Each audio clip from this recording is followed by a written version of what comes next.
Yo, what's up guys? Nandito tayo sa harap ng bagong palengke ng Chaong. So, nagko-content kami ni Mrs. Tapos nang may biglang nangyari. Nagpatak yung mic ko dun sa ilalim ng ng kanal. Yan, pakita mo sila. Yan, dito kami sa tindahan ng bulaklak nila ate. Tapos yung magnetic natin nandyan. Pakita ko sa inyo. Nailaw pa kanina.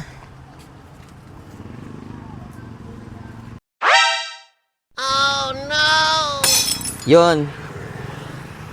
So, ayan, kita nyo guys. Kabibili ko lang yan guys. Kahapon lang dumating, wala pang 24 hours. Kaya shit. Ow.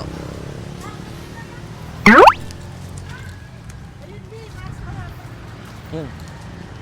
Nice one. Ibig sabihin,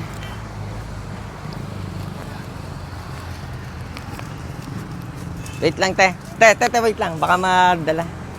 Mamagnet ko na lang sana pa dito. Yan, pakita mo si ate. Ate, salamat ah. Ito si ate, tinutulungan tayo para makuha natin yung mic. Tangina, iyak na ako. Nakapili na kahapon. Ay, nako. Nagkapag-asa pa, paiyak na ako eh. So, ngayon,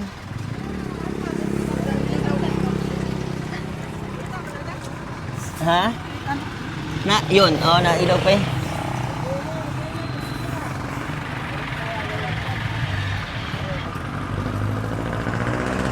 Yun. Swerte.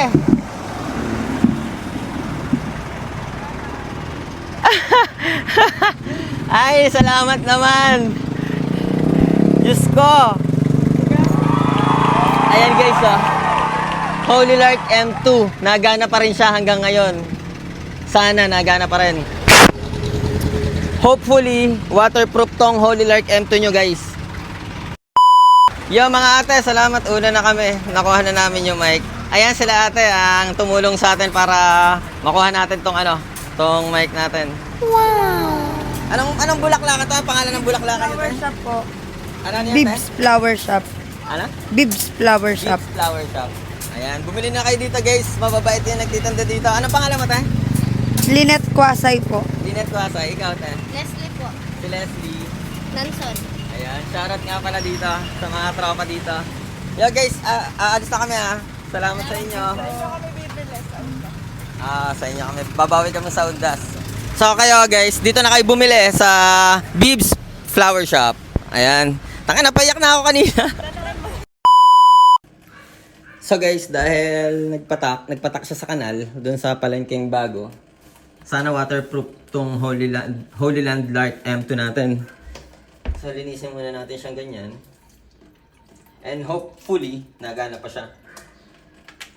Kasi ito yung mga magnetic niya. Kita-kita nyo naman yan. Ang dungis-dungis niyan. Talagang pinahirapan ako. At ang aga kong paiiyakin. Iyak na ako dun eh.